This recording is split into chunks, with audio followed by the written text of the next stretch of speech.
শাসক দলের এমপি বলছেন, কল্যাণ বন্দ্যোপাধ্যায় বলছেন 1.5 লক্ষেরও বেশি ভোটে জিতবে। দেখুন, কল্যাণ বন্দ্যোকে স্বপ্ন দেখতে বলুন ওনাকে স্বপ্ন দেখতে বলুন। 2019 সাল আর 2024 সালের মধ্যে অনেক পার্থক্য রয়েছে। সাধারণ মানুষকে অনেক বোকা বানিয়েছে। এবারে আমাদের প্রার্থী কবিশঙ্কর ঘোষ এখান থেকে জিততে চলেছে নিশ্চিতভাবে।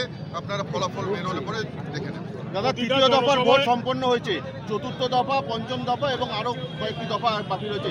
কেন্দ্রীয় বাহিনীর ভূমিকা কিরম দেখা যাবে? আইন শৃঙ্খলা কি বজায় থাকবে? দেখুন, নিশ্চিতভাবে কেন্দ্রীয় বাহিনী তো তারা বুথটাকে পাহারা দেয়, বুথটাকে রক্ষা করে। নিশ্চিতভাবে এতটুকু বলা যেতে পারে, বুথে কোনো ধরনের এই যে কয়েক দফা আমরা দেখেছি, যে কটা ফেস ইলেকশন হয়েছে, তাতে কোনো রকমের বুথে কিন্তু কোনো ধরনের ঘটনা ঘটেনি।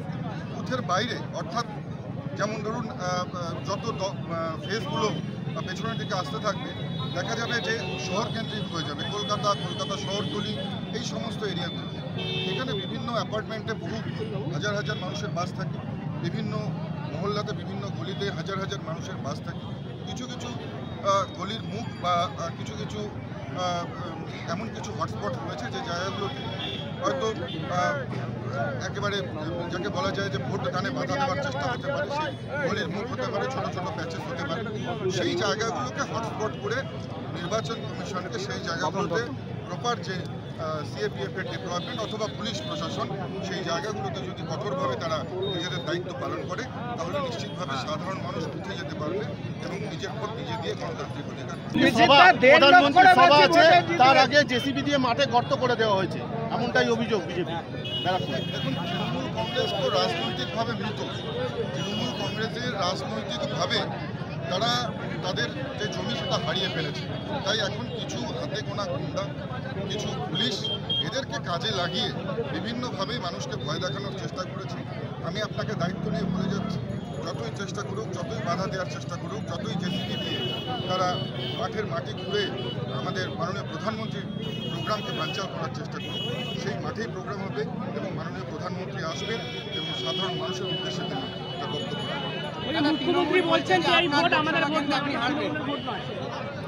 কে কি বলছে দেখুন, সেটা তো বৃক্ষ তোমার নাম কি ফলে পরিচয়। যেদিন রেজাল্ট হবে সেদিন ওনারাও দেখতে পারবেন, আপনি দেখতে পারবেন। দাদা, 4 দিন থেকে জলের অভাবে সাধারণ মানুষ কষ্ট পাচ্ছে, ছোট ছোট শিশুরা কষ্ট পাচ্ছে। আর কল্যাণ বন্দ্যোপাধ্যায় মানুষের মিমিক্রি করছেন। তিনি একেবারে যাকে বলা যায় যে অন্য বিভিন্ন সম্মানীয় ব্যক্তিদের অঙ্গ প্রত্যঙ্গের ভঙ্গিমা দেখাচ্ছে। এটা কি সাজে? একজন এত গুরুত্বপূর্ণ পদে থাকা ব্যক্তি, একজন নিশ্চিতভাবে বলা যায় যে একজন প্রবীণ তিনি রাজনীতিবিদ, তার কাছ থেকে এইসব ব্যবহার কি এই এত অঞ্চলের মানুষ কি তার কাছ থেকে এটাই আশা করে? আমার মনে হয় যে এ সময় এসব ছেড়ে সাধারণ মানুষ যে কষ্টের মধ্যে দিন কাটাচ্ছে, একদিকে প্রচণ্ড গরম, গ্রীষ্মের দাবদাহ আপনারা জানেন, পাশাপাশি জলের কষ্ট, বিভিন্ন বিধানসভাগুলোতে সাধারণ মানুষ কষ্ট পাচ্ছে। আমার মনে হয় তাদের পাশে থাকা উচিত। বিশেষ করে ডোমজুড়ের সাধারণ মানুষ, ডোমজুড়ের সেখানে সংখ্যালঘু ভাইয়েরা প্রত্যেকে কষ্ট পাচ্ছে, তাদের ছোট ছোট শিশুরা কষ্ট পাচ্ছে। আমাদের জনসম্পর্ক যাত্রা চলাকালীন বহু মানুষ তাদের বাড়ির ছাদ থেকে, ব্যালকনি থেকে কেউ কাছে এসে তারা কিন্তু তাদের এই অভিযোগ, তাদের এই কষ্টের কথা আমাদের জানিয়েছে। আমার মনে হয় একজন জনপ্রতিনিধি হিসেবে সাধারণ মানুষের কাছে থাকাটা বেশি প্রয়োজন।